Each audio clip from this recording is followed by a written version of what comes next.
Well, this makes it clear, doesn't it? The entire inheritance goes to your brother. The will is genuine, so stop your doubting. What? Is it really okay for us to take all this money? My husband, looking down on me, and the elated sister-in-law. The $100 million inheritance from father will be inherited entirely by my brother. I stare at the will stating this with a sense of utter despair. Have I lost everything and am stuck with this despicable man for the rest of my life? But with one sentence from my brother, everything turns upside down. My name is Catherine. I'm a 55-year-old housewife. I have no children with my husband, Robert, and we live as a couple. Robert is, in a word, a typical chauvinist. Since the beginning of our marriage, Robert's commands were absolute, and I could neither defy him nor express my opinion. My husband, 10 years older than me, has no consideration for me at all. I serve Robert like a slave, desperately doing household chores, and if there's something he doesn't like, he doesn't hesitate to verbally abuse me. Being unable to have children was also blamed on me, and I cried in secret almost every day. I wanted to divorce, but I didn't want to worry my relatives, and I didn't have the financial strength to become independent. I've been enduring and staying strong under my arrogant husband, who has a knack for psychological abuse. My only emotional support was my father. My father was once a capable businessman. He built a company from scratch and developed it into a major corporation. Although he was a workaholic, he loved my brother and me in his own way. Shortly after I got married, my mother passed away in a car accident, and my father immersed himself more in work as if to distract himself from the loneliness. It seems the overwork took its toll. My father had a stroke and was taken to the hospital. Fortunately, his life was not in danger, but he was left paralyzed on the left side. The price for working so recklessly was a massive inheritance. I persuaded my father to retire. I was worried about my father living alone, so I managed to persuade my husband, and we moved into my father's house. Once a workaholic, my father seemed to age rapidly upon retirement, showing signs of dementia, and in no time, he was bedridden and in need of nursing care. My physical and mental burdens increased dramatically. In addition to everyday housekeeping and taking care of Robert, I now had to take care of my father with dementia. Sometimes my father would lay quietly, but other times he would shout and thrash around in the middle of the night, or he would wander out of the house. I was constantly exhausted due to lack of sleep, stress, and endless hard work. Although my father was often dazed, there were times when he was clear-minded. At such times, we could have a peaceful conversation like the old times. My father often thanked me and smiled sadly, saying, "I want to leave you with as much as I can." My father passed away. This happened 3 years after I started taking care of him. Although I was relieved from the burden of care, the loss of my father, my only emotional support, left me with an enormous sense of loss and loneliness. My only hope was my father's inheritance. An inheritance of $100 million, even if split in half with my brother, would be $50 million. With that amount of money, I could finally break free from my devil-like husband. It was my only remaining hope in life. Then, a few days later, I was called by Robert and our eldest son's wife, Naomi, to discuss the inheritance. Naomi's husband, that is, my brother, has been working overseas for several years. He had returned home for the funeral, but had just returned to his assignment yesterday. In place of my brother, his wife Naomi would also be present. "Your dad's will was found in the back of the drawer. It's good that it was ready for us and it wasn't sealed, so let's take a look right away." A will? I didn't know there was such a thing. I was providing care every day, but I never saw him writing a will. I wondered why my husband, who hardly cared for my father, knew about it. I had an uneasy feeling and a bad premonition. "Let's read it. All of my assets will be inherited by my eldest son, Ken. Dated April 1st, John Smith." That's it. I couldn't believe my ears. I had always thought that my father's estate would be equally divided between my brother and me. I couldn't believe that all of my father's $100 million estate would be inherited only by my brother. Whoa, wait a minute. That's strange. Why would that be? My husband handed me the will and told me to see for myself as I panicked. Indeed, it was written on the will, along with my father's signature.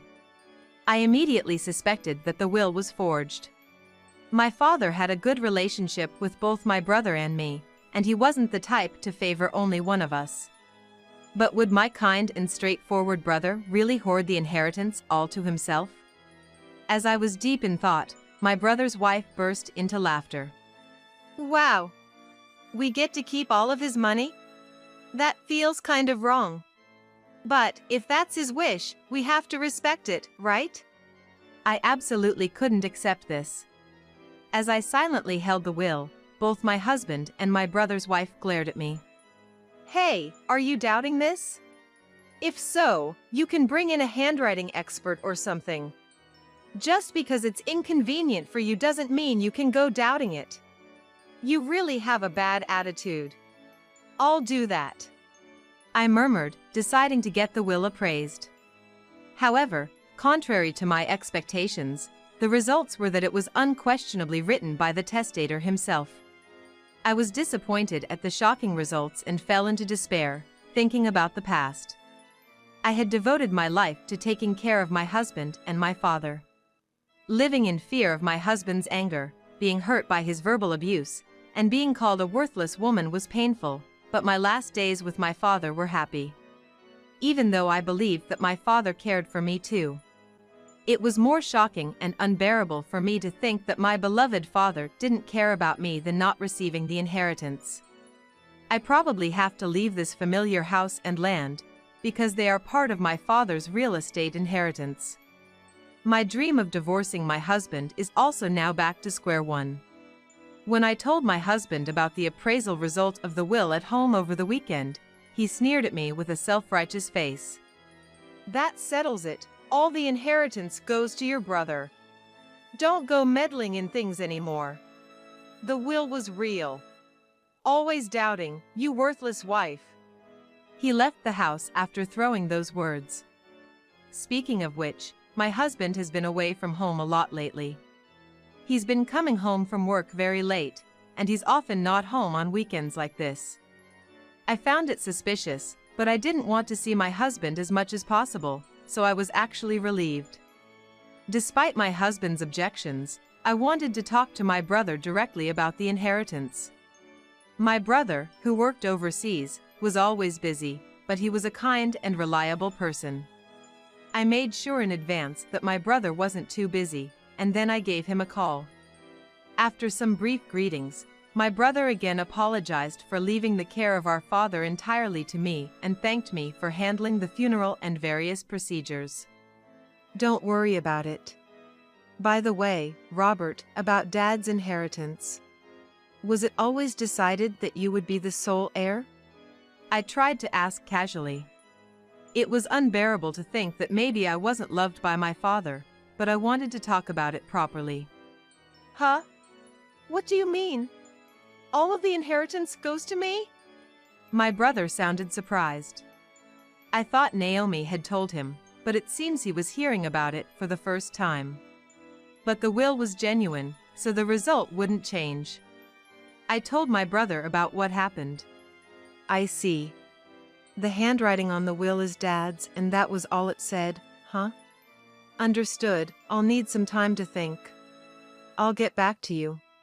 I'll tell Naomi not to proceed with anything until she hears from me, my brother said, ending the call.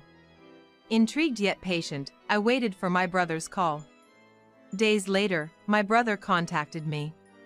My brother had requested that I look into Naomi's suspicious activities by hiring a private investigator. He also advised me to claim my legitimate share from him. The legitimate share refers to the minimum portion of an inheritance that is guaranteed to an inheritor, and the amount varies based on your position in the family. In my case, I can claim $1 from my father's $25 million inheritance.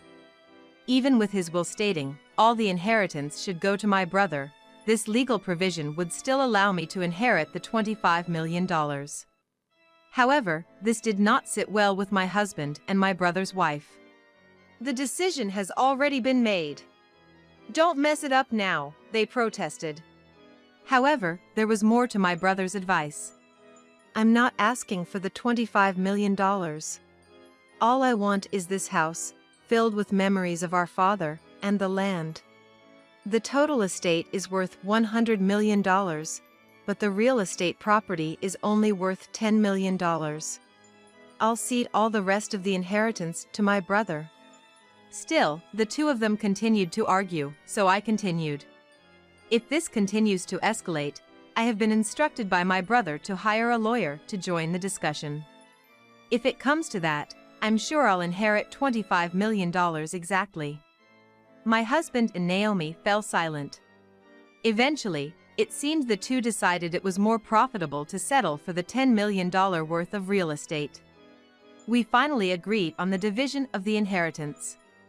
A few days later, I received the results of an investigation I had requested from a private investigator about Naomi. I immediately contacted my brother. After many twists and turns, the process of inheriting our father's estate was successfully completed. During the process, my brother Ken, from abroad, rushed to help. I inherited the family home and land, which was worth $10 million.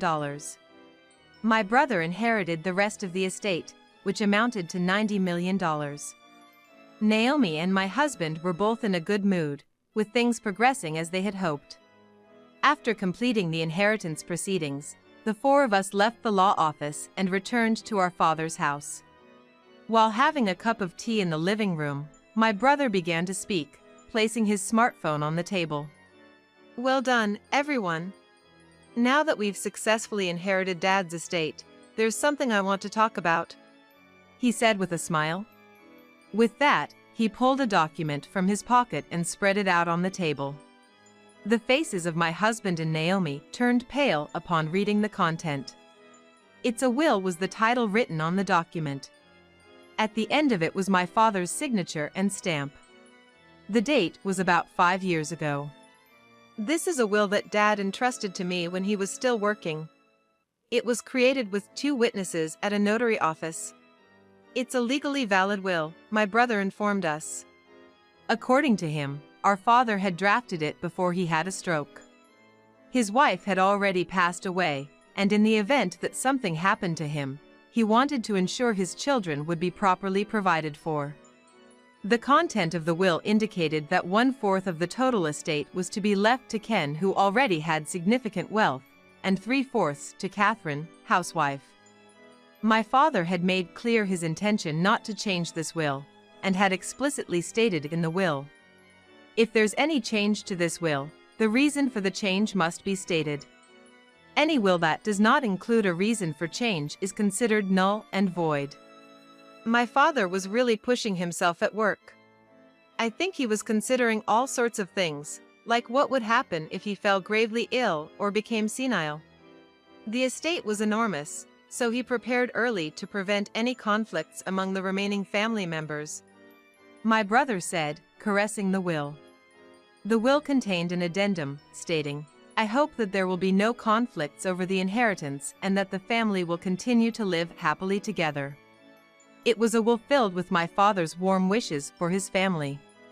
I was touched to know that I was loved by my father just as much as my brother, and my heart swelled.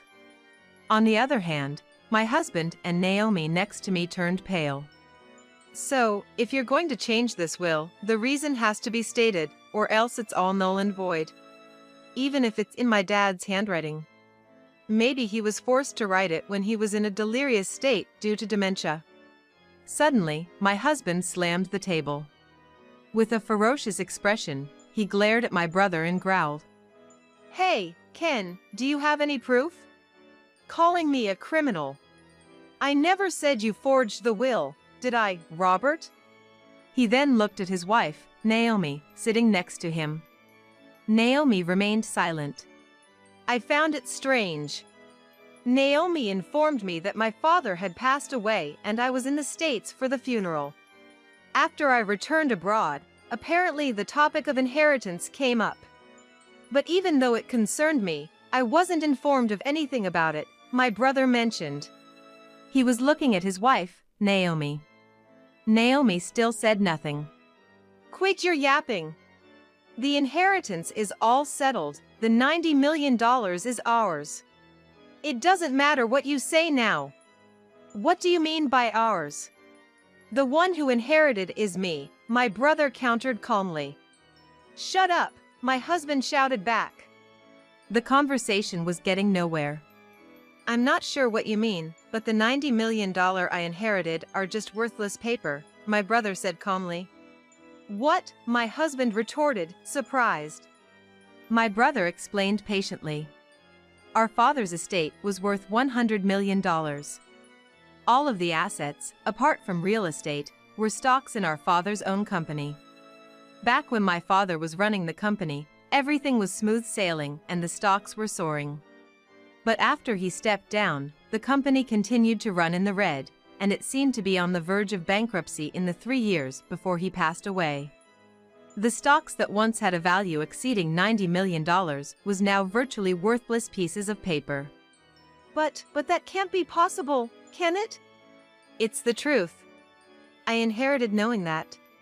I plan on restructuring my father's company, and since it had nothing to do with you, I didn't bother telling you.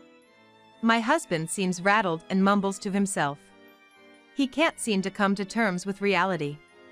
It was then that Naomi spoke up for the first time. Hang on, just wait a minute. What do you mean by that? So you're saying I unknowingly inherited trash, while Catherine alone inherited $10 million? That's not fair. That's unfair. Beside the screaming Naomi, my brother sighed. Naomi, I inherited my father's estate. You weren't disadvantaged in any way. Is there any reason for you to be this angry? But, I thought we were going to get all of that $100 million. I planned for so many things.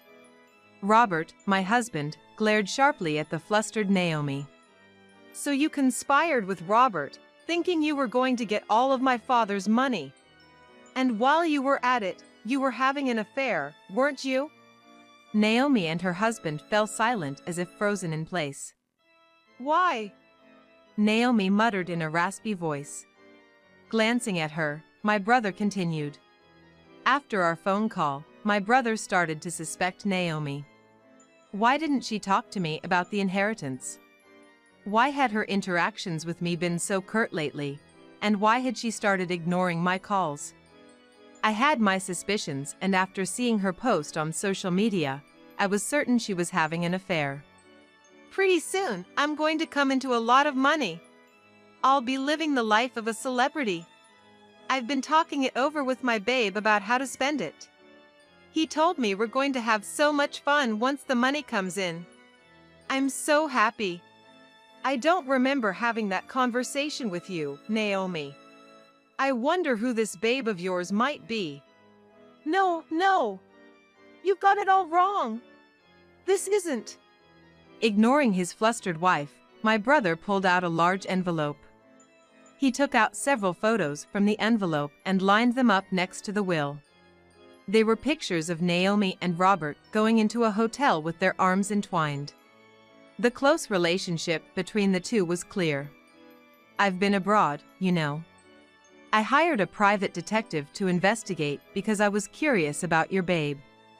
Presented with undeniable evidence, Naomi started to shake.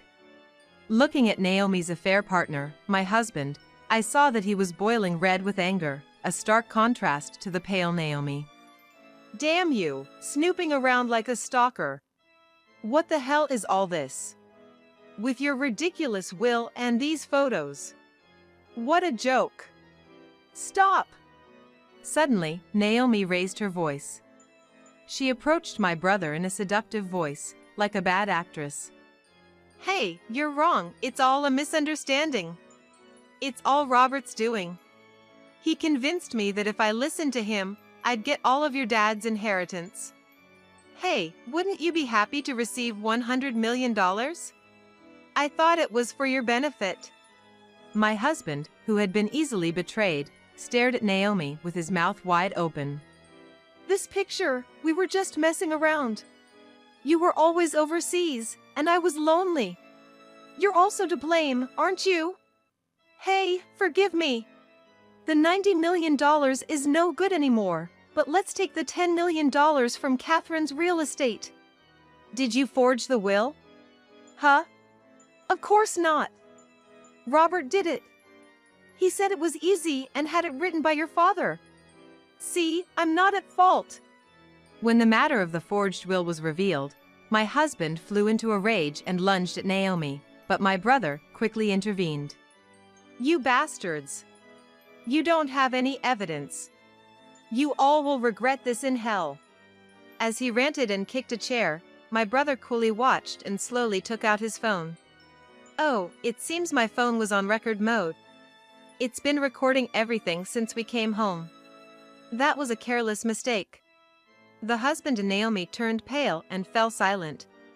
Also, I didn't mention it, but this room has surveillance cameras that record everything. I installed them because of Dad's severe dementia, just in case something happened to him. What a coincidence. In the silent living room, only my brother kept talking. Falsifying a will is a crime. Your earlier outburst at us could be considered a threat, punishable by law. There's a police station nearby, and they would be here quickly if we report it. But then again, since the inheritance issue has been settled and if you swear not to touch Catherine's stuff in the future, maybe there's no need to report. What do you think? As he said this, my brother started operating his phone. I might as well send this voice recording to my computer overseas. Having been silently observing the exchange until now, I pulled out a document from my bag and thrust it at my husband. Robert, I want a divorce. Whoa, hold on, reconsider this. I'm sorry. We've been together for years, haven't we? Who do you think has been providing for you all this time? I've had enough. Stop with the excuses and just agree to the divorce. If not, I'm calling the police. I clenched my smartphone with a look of grim determination. Robert drooped his shoulders and nodded. Naomi, our relationship is over. Once I received the money, you were planning to take it and be with Ken, weren't you? I heard the records of your exchanges with Ken from a private investigator. Naomi hung her head, covering her face with her hands. Afterwards, both my brother and I got divorced. Following the divorce, Robert left the house. The inheritance that he thought he'd acquired was not only worthless, but Naomi also spilled the beans about the forgery of the will. Everything that happened in the living room was also fully recorded. Robert must have been livid, but there was nothing he could do about it. The surveillance camera in the living room was originally installed for my father's care, but it also served the purpose of collecting evidence of Robert's emotional abuse. Even if I acquired my father's inheritance, I was planning to submit it as evidence in a divorce trial if Robert refused to divorce. When I told my brother about this, he suggested we use that camera as well. After the divorce, Robert lost his job due to rumors of his affair spreading in the workplace. It seems his colleagues had spotted him going in and out of hotels with a woman who was not his wife. Robert's parents had already passed away, and with the loss of his job and home, he disappeared. I had been requesting a share of his assets, but I didn't want to be involved with Robert anymore, especially after having inherited some wealth. Naomi, the woman Robert cheated with, also lost everything just like him. She had been insisting, "I don't want to break up. Don't leave me," during the divorce proceedings with my brother Ken, but the divorce was finalized when solid evidence was presented at the mediation. Naomi had been splurging money while Robert was not around, and she was billed for all of it, leaving her penniless. Since she had not been working from the start, and like Robert, didn't have a home to return to, she's now scraping by in a dilapidated public housing project, living off welfare. My brother Ken is still working overseas, but he has put up the house where he lived with Naomi for sale, and he will be moving in with me in the house that our father left us. I've always lived frugally, but my life has become stable since my brother started contributing to the living expenses. The value of the land my father left me has been increasing year by year, and now it's easily worth over $100 million. I've been freed from caring for my dad and from the emotional abuse from my husband, and now I'm living a relaxed life. With time to myself and now living alone in a large house, I started to think about how I could utilize it. Around that time, I saw a TV program about foreign exchange students doing homestays, and I thought, that's it. I decided to start a room rental service in my spare rooms. I'm offering rooms at a low cost to college students and exchange students, and now I live a lively life with them. We all eat meals together, play games, and help each other with assignments. We live together happily, almost like a family. On other days when I have some free time, I also do activities like reading storybooks at the local public library. I don't have any children of my own, and my husband and I had grown apart. After losing my beloved father, I was always worried about how lonely I would be, but now my days are unbelievably lively and vibrant. Even at my age, it's so rewarding to connect with young people and make even a small contribution to society. There have been many things in my life that were so hard, I wanted to run away. But now, I'm loosely connected with my brother, my roommates, and people in my community, and I'm living fulfilling days. Every day, I savor the modest happiness I've finally achieved.